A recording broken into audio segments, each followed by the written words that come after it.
Hey, what's going on, you guys? This is Madam, and I'm coming back to you again. This is from Bossip and the Bossip staff, and the article is by lexdirects. The Babbitt family, Capitol riot killed during the insurrection, announced a $10 million lawsuit after claims that the justice system failed them. The Blue Lives Matter crowd needs to talk amongst themselves.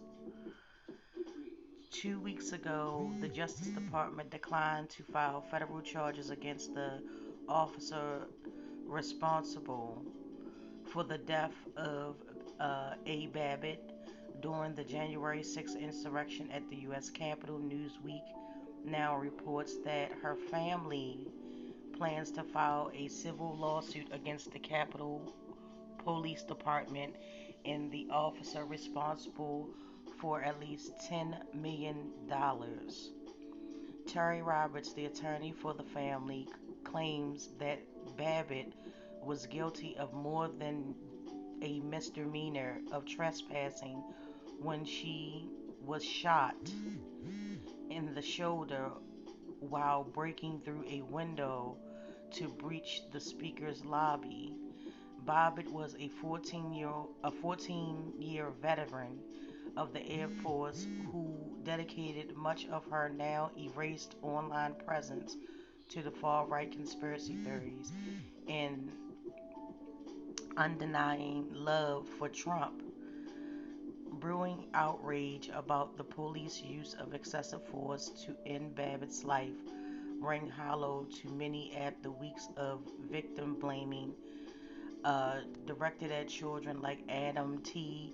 and Micaiah Bryant, who were both recently gunned down by police supporters of insurrectionists. And the Cheeto in chief even memorialized Babbitt by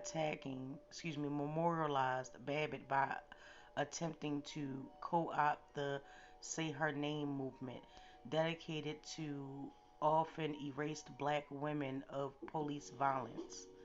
Robert on the Robert on to criticize the injustice of qualified immunity, deprived constitutional rights, and a system dedicated to protecting trigger-happy police more than the citizens they claim to serve. The narrative of the opposed minority deprived of justice by violent agents of the state sure does sound familiar. It's almost as if injustice, police murders set a dangerous and unethical precedent, with hundreds of Capitol rioters facing criminal charges and thousands more likely to be identified by law enforcement. The hypocritical struggle is real for the most frequent groupies of the boys in blue. Okay? So basically, the lady that stormed the Capitol of her own free will, along with other Trump supporters, they were not, uh,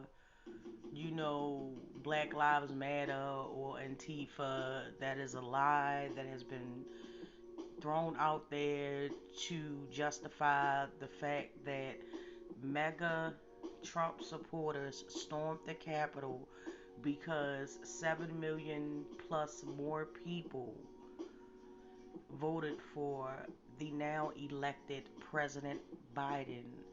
Um, it was a free and fair election, unlike 2016, when the former Cheeto in chief had, you know, essentially stolen the election. And this is my opinion. This does not reflect anyone else, um, but my own opinion.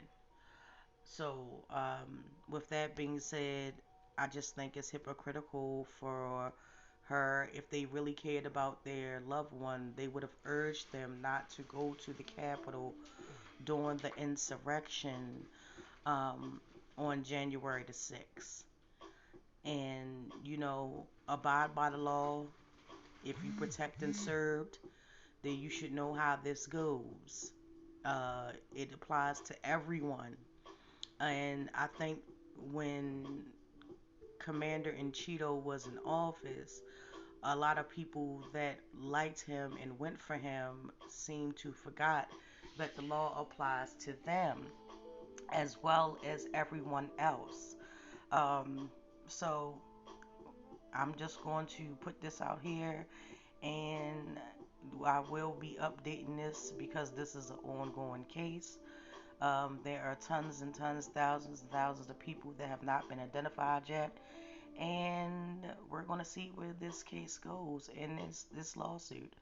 So, with that being said, I would definitely like you to drop down, tell me how you feel about this, um, give me your opinion, your comments, you know, and we're going to move right along to the next story. With that being said, you guys, I will talk to you later.